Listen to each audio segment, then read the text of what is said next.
My fiance cheated on me with my father. Me 27, fiance 26 call her L. My father 52 call him B. My mother 50 call her A. Like many who've had something like this happen, I never thought something like this would happen to me, but here we are. I've never used Reddit, but I've seen stories from here on TikTok, so I thought I'd give this a shot for any advice you all could give me. From listening to some other stories, you all like backstory. I'll try and be as clear and precise as I can, but it's only been a week, so if I start to lose it during the telling of this, I'm sorry. Elle and I met in her freshman year of college. We were both dorm in the same building where we eventually met. We later found out we lived 2 towns away from each other, so whenever we went home, I let her drive with me. It was only added like 20 minutes, so it was no big deal. After multiple trips and hanging out at school, we started to date. I have a close-knit family, as did she, so we told our families right away. I had met hers plenty of times when dropping her off, but it was nothing more than an introduction and exchanging pleasantries. Both of our families accepted each other with open arms and our relationship grew. I was a year ahead of her, so when I graduated, I went home where I was offered a good job with great pay. I visited her at school whenever I got the chance, and whenever she came home, we would make time for each other. After she graduated, she moved in with me as both of our jobs were in the city near where we grew up. Like me, she was offered a position at the company she works at now with great pay. After living together for about 3 years, I proposed, and we have been planning our wedding since. Now on to the part you're all reading for. Looking back, there was plenty of things I overlooked that I just wrote off, thinking my father was just trying to welcome my ex into our family. Things like my father calling her all the time, and if I was around, they would just tell me they were talking about the upcoming family party or something along those lines.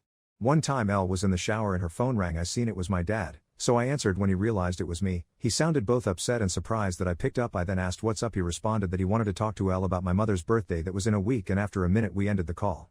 Even typing this out now, I feel like an idiot for not seeing it sooner. On the day I found out, it was like any other day. Elle had Thursdays off, so she made breakfast for both of us. When I set out for work, she gave me a kiss and told me to have a great day. During my drive to work, I realized I had forgotten some paperwork I would need for a meeting I had at 3 p.m. I shrugged it off and told myself I would just go home at lunch to get it. Elle texted me throughout the day talking about all the casual stuff a couple talks about, like what do you want for dinner? I did the laundry, do you want me to hang it up for you, blah blah blah.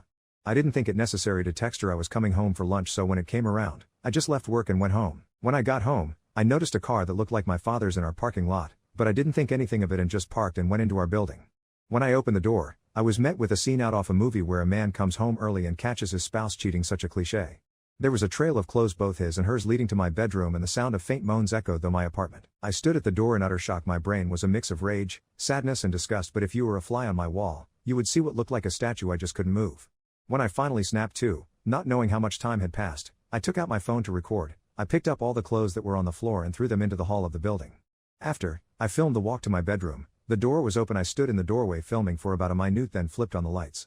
They both jumped at the sudden light and looked at me, and to my utter shock, it was my father in the bed with her. After the initial stun, my father noticed I was recording and started to panic, trying to find anything to cover himself and telling me to stop recording. He found a towel and wrapped it around himself and started to walk toward me. I told him, if you don't want to get hurt, stop coming to me. He either didn't care or didn't hear me and reached for my phone. I hit him square on the jaw. His head bounced off the door and slumped to the ground. Elle shrieked. I aimed the camera at Elle and said, concerned about your duck buddy, but nothing to say to your fiancé? My father woke up after about a minute nap, and I told them I just needed to come pick something up for work, so I'm heading back now. If either of you pieces of poop are here when I get back, I'll send this video to everyone you know. I ended the video, looked at my dad, who was still coming to, and said, you're dead to me. You're no longer my father, but you might want to go home and talk to mom, because I'll be talking to her very soon.